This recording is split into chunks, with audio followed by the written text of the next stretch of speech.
Olá pessoal, bem-vindos a um novo vídeo muito especial aqui no nosso canal.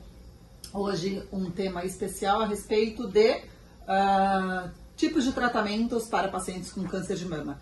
A gente sabe o quanto, mais uma vez, estamos aproveitando o Outubro Rosa para falar sobre esse tema de tão grande relevância e o quanto o diagnóstico pode ser assustador, mas no momento que você sabe as possibilidades terapêuticas, o quanto isso pode dar conforto, clareza e segurança. Então fica com a gente até o final do vídeo, a gente vai fazer uma forma diferente dessa vez, porque eu vou passar a palavra absolutamente para a Clary, muito poder, justamente porque nada melhor do que uma bela de uma mastologista para falar com qualidade, com segurança e passando informações claras para todas vocês. Então fica até o final do vídeo para justamente poder compartilhar com quem precisar, tá bom? Então primeiro a gente tem que entender que o tratamento ele é individualizado para cada tipo de paciente. Então, depende do tipo da lesão, da idade da paciente, do estadiamento da doença, de qual é a mama, qual o local, tá certo? O tamanho. O tamanho. Então, inicialmente, a paciente vai passar por a fase do diagnóstico, o estadiamento clínico, tá bom? E aí a gente vai poder indicar se o tratamento inicia-se ou não com cirurgia, se o tratamento vai ser inicialmente quimioterapia, tá? Primeiro eu vou começar um pouquinho mais falando sobre as cirurgias, tá bom? A cirurgia é o tema mais delicado, porque é a forma mais comum do tratamento, é a mais difundida e a mais antiga, né? E a mais conhecida. Hoje em dia, diagnóstico de câncer de mama não significa cirurgia radical da mama. Presta atenção tá? nisso, galera. Então, por isso que muita paciente tem medo e ansiedade do diagnóstico. Então, inicialmente, foi indicado a cirurgia para paciente como tratamento inicial, então a gente chama de cirurgia upfront. Qual que é o tipo de cirurgia? Vai depender do tamanho da lesão, se é uma lesão precursora, se é já uma lesão maior ou não, se ela é uma lesão única, se ela é múltipla, se aparece nódulo acompanhado de microcalcificações, se ela é na mama toda, enfim. Quando a gente tem essas lesões menores em um único ponto da mama, a gente pode fazer as cirurgias conservadoras. Essas cirurgias conservadoras, elas são apenas da região acometida pela doença. Então, a gente chama de quadrantectomia ou setorectomia. Quando são iniciais, são lesões bem pequenas, que não são palpáveis, a gente pode precisar de uma ajudinha, tá? Essa ajudinha, a gente tem marcações, por exemplo, pacientes, a gente usa agulhas pré-cirúrgicas, a gente usa marcações com isótopos radioativos. Que é tipo tá? uma luzinha, tá? Pra quem não entende, é marcar. Pra marcar a lesão. Pra marcar e na hora que faz a cirurgia, o cirurgião olha e tá ali, ele brilhando literalmente, pra saber aonde tirar, né? Quando é uma lesão já palpável, um nódulo um pouco maior, ou uma área mais assimétrica que a gente consegue reconhecer na palpação no exame físico, a gente vai fazer sem necessitar dessa ajudinha. E aí, se a mama da paciente é uma mama maior, a gente pode usar técnicas que hoje a gente chama de oncoplastia para minimizar possíveis defeitos, abaulamentos, afundamentos. Ou se a paciente tem uma mama muito pequena, que uma cirurgia conservadora, ou seja, sem a retirada total da glândula, vai ficar com muito defeito, a gente não consegue usar essas técnicas de oncoplastia. Às vezes a gente indica a retirada da maior parte da mama usando a técnica chamada adenomastectomia, com uma posterior reconstrução. A reconstrução seria colocar a prótese, tá, galera? Isso, pode ser uma reconstrução com prótese naquele momento ou após. E a gente tem a mastectomia. Realmente a mastectomia é a cirurgia radical, onde a gente tira a mama toda, em casos onde são lesões múltiplas, lesões onde há acometimento de diversos tipos, pode ter nódulos associados com microcalcificações ou uma lesão muito grande. Quando a gente tem um tipo de câncer chamado carcinoma inflamatório, onde ele acomete a pele mesmo, tá bom? Da mama, a gente também precisa fazer normalmente a mastectomia. A mulher, ela tem como direito, né, constituído, legal, da reconstrução. Nem todos os tipos de câncer, nem todos acometimentos, a gente consegue fazer a reconstrução imediata quando acontece a mastectomia, tá, Mari? Então, é uma frase até que os mastologistas usam muito, que a reconstrução é para todas, porém não é para todos os momentos. A gente pode precisar fazer uma reconstrução em segundo momento para a paciente. Naquele inicial da cirurgia, a gente pode precisar fazer o tratamento cirúrgico oncológico correto para a paciente. Então, se for indicado uma mastectomia, mas não há possibilidade de a gente reconstruir, colocar uma prótese, seja uma prótese definitiva naquele momento ou expansora, a gente propõe para a paciente posteriormente.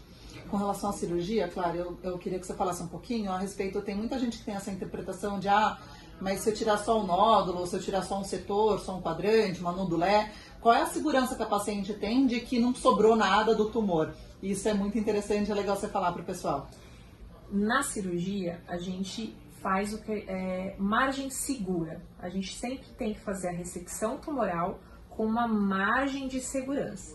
Então, quando a gente faz uma cirurgia conservadora, a gente precisa ter margens livres. A gente precisa fazer aquele quadradinho ao redor do tumor, onde o tecido mamário ao redor vai ser avaliado posterior à cirurgia, e aí o médico patologista, que é o médico que avalia a peça cirúrgica, vai fazer uma outra biópsia ali vai pegar momento, pedacinho por pedacinho bem pequenininho e vai ver se aquela margem está livre ou não. Se não tem célula tumoral na bordinha da caixinha. Tá? Outra abordagem cirúrgica muito importante quando a gente faz o tratamento oncológico é a avaliação dos linfonodos axilares. O que são os linfonodos axilares? São os nossos gânglios, as nossas ínguas, que a gente tem em vários lugares do corpo. A gente tem aqui na região axilar, na região aqui atrás da orelha, no pescoço, na axila, tá? Lembrar que a gente fala que é nosso...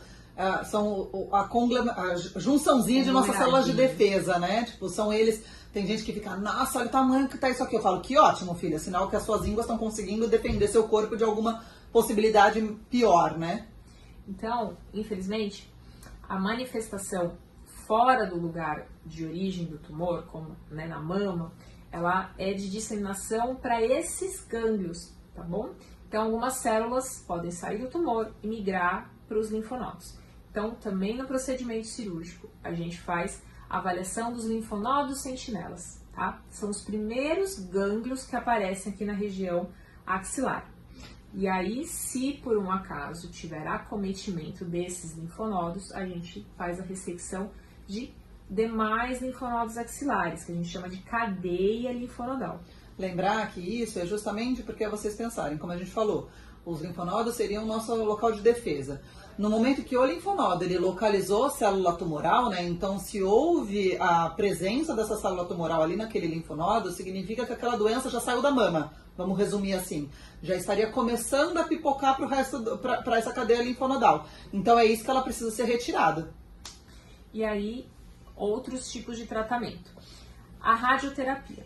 A radioterapia é um tipo de tratamento local. É uma radiação que vai agir naquele local onde estava o tumor. A radioterapia é indicada em alguns casos, principalmente nas cirurgias conservadoras, onde a gente não faz a retirada de toda a glândula mamária. Então, a radioterapia ela só vai atuar ali, naquele local onde estava o tumor e que foi ressecado. A radioterapia, ela ocorre todos os dias, tá bom? Então, a paciente ela vai até o centro de radioterapia. Antes, ela vai ser avaliada por um médico chamado radioterapeuta e que ele vai estudar como que essas ondas de radiação vão chegar e o quanto de radiação que ela vai receber, somente naquele local. Então, ela vai ser avaliada, o médico ele faz contas, vários cálculos, tá bom? Para saber o ângulo, quanto e quantos dias também. Então, variam das fracionadas ou não. Então, tem pacientes que às vezes passam por 5 sessões de radioterapia, tem pacientes que passam por 16, tem pacientes que passam por 21, depende do tipo, do tamanho e da localização. Se a paciente fez, por exemplo, a retirada da mama toda e acabou fazendo o esvaziamento axilar, ou seja, tirou os outros linfonodos, e aí tinha um comprometimento de mais de um linfonodo, 2, 3, dependendo também do tipo de câncer e quantos linfonodos podem ter sido acometidos, pode ser que também seja feito radioterapia na axila, no lugar da axila, tá? A outra forma de tratamento, a quimioterapia. A quimioterapia, ela já não é um tratamento local, como a cirurgia e a radioterapia. Ela é um tratamento sistêmico, ela vai atuar no corpo todo. Ela vai atuar nas células alvo da doença, ou seja, nas células cancerígenas, que podem também ter sido, através dos vasos sanguíneos e dos vasos linfáticos, se manifestado em outra região, tá? Como que a gente vai indicar a quimioterapia? Dependendo da idade da paciente, da agressividade do tipo do tumor, pode ser que a gente indique antes da cirurgia, para diminuir o tumor, para facilitar a ressecção cirúrgica, para facilitar a maneira e a técnica cirúrgica que a gente vai indicar. Algumas pacientes, mesmo que seja uma tumoração muito pequena, às vezes nem palpável, mas pacientes muito jovens, que tem algum tipo histológico que a gente chama mais agressivo, também a gente inicia pela quimioterapia, pelos protocolos de quimioterapia, para melhorar tanto a qualidade de vida quanto a taxa de cura e sobrevida. Pacientes depois de procedimento cirúrgico radical, como mastectomia, também normalmente são indicativos de fazer uma quimioterapia. Aí ela já faz uma quimioterapia após a cirurgia. E pacientes que apresentam tumor metastático. Aí o tumor metastático, o que é? É quando o câncer, infelizmente, foi para outra região do corpo e se instalou nessas outras regiões do corpo. Então, no câncer de mama, algumas regiões podem receber com mais facilidade e apresentar. Então, a gente tem fígado, pulmão, ossos, principalmente aqui da caixa torácica e fêmur, e também cerebral. Aí, claro, e a gente sabe que uma outra possibilidade é a questão da hormonioterapia, né? Que tem tanto quem pode, quem não pode. Por que tem gente que tem câncer de mama e que fica tendo que tomar o remédio por um tempo depois? Explica um pouquinho sobre isso. A hormonioterapia ela é usada em casos específicos, em casos em que os tumores são responsivos ao estrogênio e à progesterona. E como é que a gente sabe?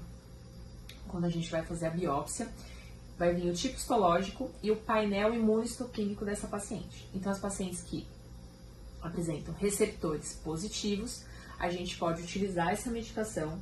Essa medicação é usada depois de cirurgia, radioterapia, depois de quimioterapia, e ela bloqueia esses receptores, diminuindo a taxa de recorrência da doença. Então, ela pode ser usada de 5 a 10 anos, dependendo aí da indicação.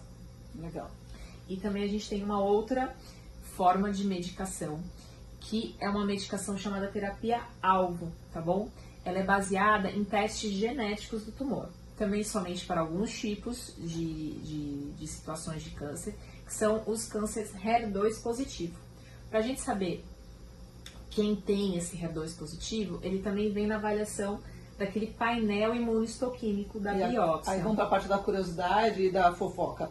Isso, todo e qualquer paciente tem acesso a essa medicação se enquadra no quadro? Ou é uma medicação muito cara? Ou como é que funciona essa parte?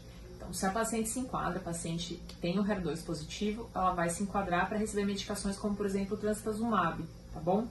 Que são medicações que elas vão agir diretamente nas células cancerígenas, também bloqueando a sua multiplicação.